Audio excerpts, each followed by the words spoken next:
Pera ang unang nawawala kapag ang system mo puro summary. Baliw yata si Josh Boy ka. Pre, alam niyo yung marketing meeting natin ngayon? Huwag lang tayo maging kagaya nung dati. Magtatagumpay tayo lahat. Kasi iwan ka man ng kahit na sino, mawalan ka man ng kahit ano. If you have brothers that you're having a really good time with, yun yung masarap sa brotherhood. Guys, this is day 3 of officially working dito sa office. So, 2026 na. Ngayong araw naman, ang agenda natin guys, may kikitain tayo or imi-meet dito sa office na mga bilyonaryo nating kaibigan. And di ko alam kung pwede sila ipakita sa inyo mamaya, pero we'll see. But most of what will happen today is puro meetings na naman. Yes, ganun pa din. Kasi still first week ngayon, so alignment on different departments of the business. Look, told them this too easy, got no chance. Thought I told them twice, but I don't think they understand. I might go to France, cause they love me down in Cairns. I can't hear him what he's saying, cause you way up in the stands. First meal of the day. I don't do this usually. And the reason behind kung bakit late ka nakakain sa araw mo dahil hindi pa tapos yung mission. Ano ang mission? Magtrabaho, work hard. Nangyayari na yan nung unang panahon pa. Imagine yung DNA natin guys, men hunt for hours. They go home sa pamilya nila, dun lang sila kakain. Yung mga lalaki, purpose-driven, goal-driven, mission-driven sila. Na before they eat, they must hunt. Ngayon, ang nangyayari, yung mga tao, gigising na lang sila. Kahit na wala pa sila nagagawa sa buhay, pagmulat nila, may pagkain na sa hapag. Diba? Kaya nagiging soy. Lumalambot yung mga lalaki. So yun lang. Nothing much. Basta ang nangyari sa buong araw na to, puro meetings. These people na nakakausap namin ngayon, niche down yung mga negosyo nila. They are really big in their own industry. And kailangan nila ng tulong namin. Kailangan din namin sila. Business is a two-way street. So palaging fair lang kami dito magnegosyo. Boring talaga tong a day in the life natin recently. Pero magpapasaya na lang dito siguro yung mga masaya na nakakita ng mga gems, valuable lessons sa negosyo, di ba? Kagaya nung mga iilan na nanonood sa akin. May mga araw talaga na mababa yung energy dahil all we do, work.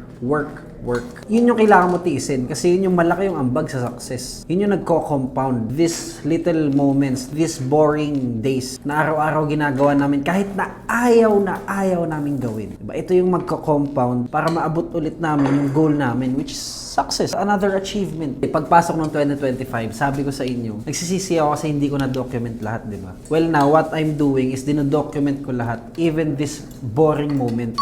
Kahit na wala nangyayari, do-document ko lahat to. Kasi ayoko na magsisi. Kaya nakikita nyo tong mga bagay na to kahit na walang kwenta, di ba? And wala naman akong pake kung walang kwenta to. Mahalaga, nadadalo ko yung energy dyan sa internet. Lahat ng video na ginagawa ko. Dapat inspirasyon sa'yo, dapat inaaral mo, dapat may natututunan ka, dapat may napupuna ka. That's how you elevate. That's how you win in life. Ayan. Ganda. Ano to? RZ Commerce, social, ganda.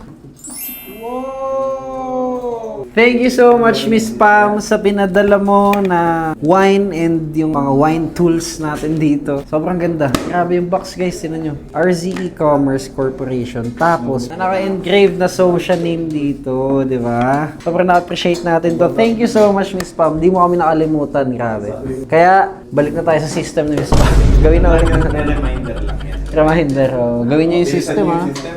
Ikaw na ang favorite naming client, Miss Pam. May ano pa, may handle pa, oh. Okay guys, so magsa-start kami ngayon ng marketing meeting for Sosha. It's already 7:49 PM and marketing meeting na for Sosha. So the team are here, the crew are here again. Just like yesterday, personal branding ko. Ngayon naman, Sosha naman. So for the company itself, the marketing flow, marketing timeline for Q1 to Q4. So yep, let's start with the end in mind. First of all, what's our target? Told them pipe down, I don't care what's next, I need it right now. And I got the numbers going stupid like they dropped out. What it Benta ka ng system, no? Tapos yung picture ko na nakaganon. Tapos nakalagay, systems isn't built with just one click of the world. Tapos may logo sa baba, social.ph.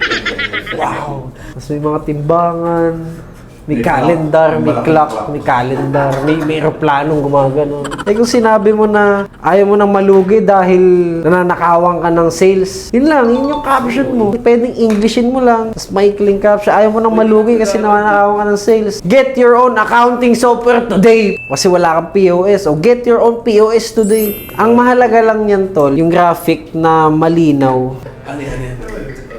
Basahin ko. Ako magbabasa. Hindi naman tempo sa isang Ako magbabasa. Systems are assets. They give back your time, money, and energy. Mapapaisip ka. Ano? Ano sabi niya? Bawal sa tanga yung page na. Pera ang unang nawawala kapag ang system mo puro summary. Parang ka nag-rap. Sabi nakalagay pa, Josh Mojica po. Hindi ko naman sinabi to. Baliw yata si Josh Mojica.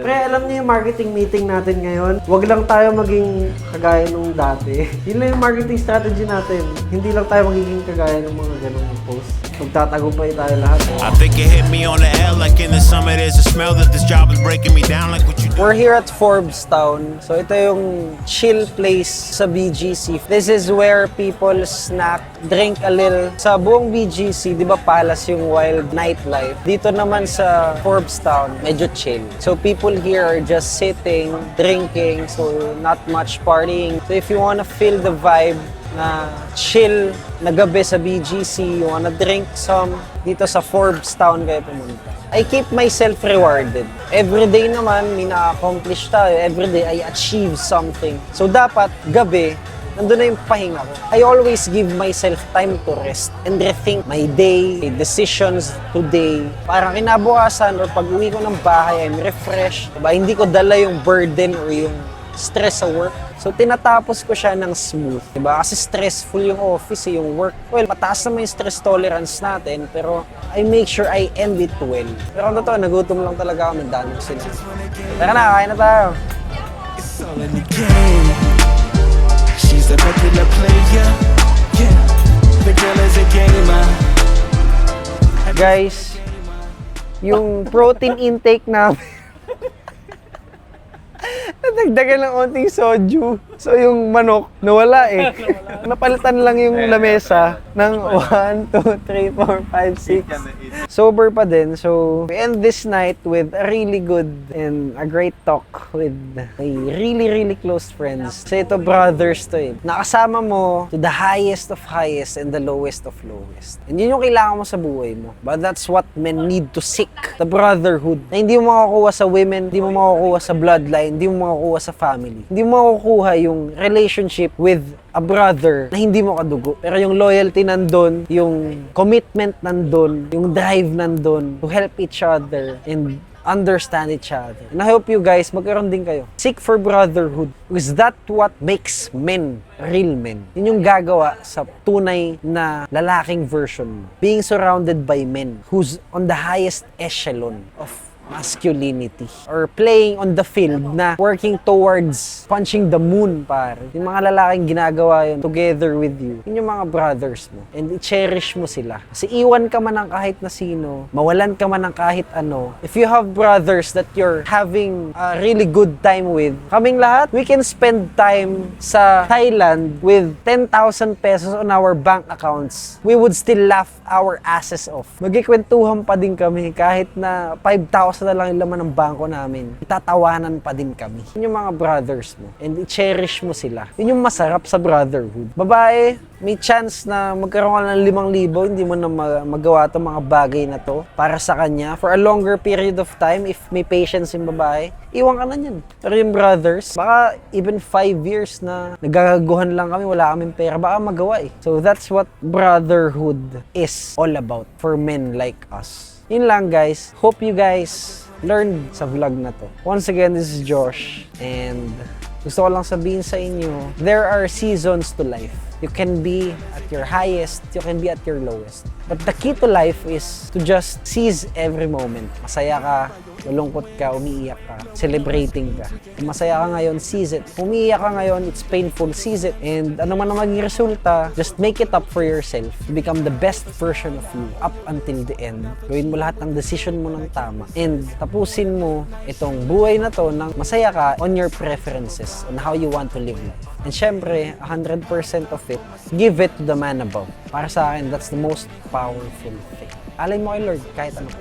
Yun lang guys, this is Josh Moica. See you on our next vlog. I think I'm in danger.